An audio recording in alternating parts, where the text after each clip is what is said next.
Hello everyone, मैं आशा चौधरी और आपके लिए क्लास 10th का 14 चैप्टर पढ़ाने वाली हूँ और जिसका 10th क्लास का लास्ट चैप्टर है।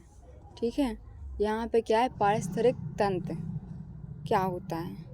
तो पारस्परिक तंत्र के यहाँ पे जी क्या फ्लो चार्ट है, इसके अकॉर्डिंग अपन इसके बारे में डिटेल से पढ़ेंगे। ठीक है, पारस्परिक तंत्र क्या कहलाता है।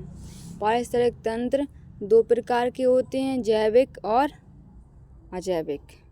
और अजैविक में क्या होता है, मृदा एवं जल आदि होते हैं। और जैविक तत्व में क्या होता है, जैविक तत्व में उत्पादन, उपभोक्ता और अपघटन होते हैं। तो उत्पादन क्या कार्य करते हैं, पेड़ पौधे आदि रहते हैं, उसमें पादप रहते हैं। और उपभोक्ता क्या करते हैं, इसमें प्राथमिक उपभोक्ता, द्वितीय उपभोक्ता, तृतीय उपभोक्ता और उच्च मांसाहारी उपभोक्ता होते हैं। अपघटन जो पृथ्वी से प्राप्त होते हैं। और अजैविक तत्व मृदा एवं जलवायु आदि होते हैं। इसमें क्या होता है, कार्बन, अकार्बनिक और भौतिक। तो कार्बन के अंदर आता जल लवण और गैस, जल लवण और गैस। और अकार्बनिक में आएगा protein, carbohydrate, lipids, urea, humus. Protein, carbohydrate, lipid, urea और ह्यूमस आदि। भौतिक घटक में ऊर्जा, वायु, प्रकाश, ताप आदि। ठीक है जी, फ्लो चार्ट है। और पारस्परिक तंत्र के घटक भी होते हैं। तो घटक में दो प्रकार घटक, अजैविक और जैविक, मैंने देखा था ना फ्लो चार्ट में। तो यहाँ पे भौतिक है और कार्बनिक है और अकार्बनिक है और कार्बनिक, तीन प्रकार के क्या है, अजैविक घटक तीन प्रकार के, भौतिक, कार्बनिक और अकार्बनिक। और जैविक घटक भी तीन प्रकार के होते हैं, उत्पादक, उपभोक्ता और क्या है, अपघटक। तो यहाँ पे भौतिक कारक हैं वो तापमान, आर्द्रता, प्रकाश, वायुमंडलीय दाब। और अकार्बनिक हैं जल, ऑक्सीजन, कार्बन डाइऑक्साइड और नाइट्रोजन।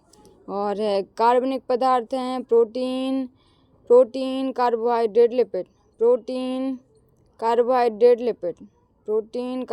लिपिड। ठीक है। और अजैविक घटक कौन से हैं, उत्पादक, उपभोक्ता और अपघटक, हरे पौधे, जंतु और सूक्ष्म जीव। ठीक है, यहाँ पे चैप्टर 14 है हमारा पर्यावरण। पर्यावरण का अर्थ क्या होता है, अपन छोटी क्लासों में पढ़ चुके हैं, लगभग 5th क्लास में पर्यावरण क्या होता है। ठीक है, तो वही परिभाषा अपन यहाँ लिख देंगे। पर्यावरण परिधन आवरण, मतलब हमारे चारों ओर के जो वातावरण से घिरा हुआ आवरण होता है उसे हम पर्यावरण बोलते हैं। ठीक है, अब यहाँ पे क्या है, पारस्परिक तंत्र या परितंत्र। तो यहाँ पे है जीव मंडल के विभिन्न घटक तथा उसके बीच ऊर्जा और पदार्थ का आदान प्रदान सभी एक साथ मिलकर पारस्परिक तंत्र का निर्माण करते हैं। पारस्परिक तंत्र जीव मंडल की एक स्वापोषी संरचना एवं कार्यात्मक इकाई है। तो यहाँ पे याद रखना है कि कैसी इकाई है, कार्यात्मक और स्वापोषी। एक स्वापोषी संरचनात्मक और क्या है, कार्यात्मक। संरचनात्मक और कार्यात्मक इकाई है। यह ऊर्जा के लिए पूर्ण रूप से सूर्य पर निर्भर होती है। क्या होती है, सूर्य पर निर्भर होती पूर्ण रूप से। और फिर क्या है, इसके आजीवन घटक मृदा मतलब मिट्टी, वायु, जल, प्रकाश, ताप आदि हैं तथा जैव घटक जंतु, पौधे, मानव एवं सूक्ष्म जीवधारी हैं। ठीक है, पारिस्थितिक तंत्र की संरचना। एक पारिस्थितिक तंत्र के निम्नलिखित दो मुख्य अवयव होते हैं। पहला है परितंत्र के घटक होते हैं अजैविक और जैविक। ठीक है, यहाँ पे अजैविक घटक क्या होते हैं, अपन ये भी छोटी क्लासों में पढ़ चुके हैं। अजैविक घटक प्रकृति के वे घटक जिनमें जीवन नहीं है किंतु जीवन को आधार प्रदान करती है, अजैविक घटक कहलाते हैं। सभी निर्जीव घटक जैसे हवा, पानी, भूमि, प्रकाश और तापमान आदि मिलकर अजैविक घटक बनाते हैं। इन्हें निम्नांकित 3 वर्गों में बांटा जाता है अजैविक घटक को। पहला है भौतिक वातावरण, दूसरा है पोषण और तीसरा है जलवायु। तो भौतिक में क्या आ जाएगा? मृदा, जल और वायु। और पोषण में कार्बनिक और अकार्बनिक पदार्थ। और जलवायु में सूर्य की रोशनी, तापमान, आर्द्रता मतलब नमी और दाब इत्यादि आ जाएंगे। ठीक है।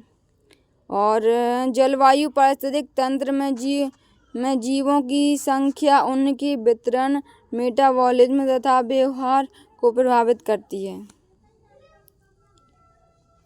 और जैविक घटक प्रकृति के वे घटक जिनमें जीवन है जैव घटक कहलाते हैं, जैसे पक्षी, जंतु, पेड़ पौधे, सूक्ष्मजीव आदि। सभी सजीव घटक जैसे पौधे, जानवर, सूक्ष्मजीव, फफूंद और इत्यादि होते हैं अजैविक घटक के अंदर। ठीक है बच्चों, आई होप आप लोग को चैप्टर समझ में आया होगा। Thank you watching my video. Next video में मिलेंगे।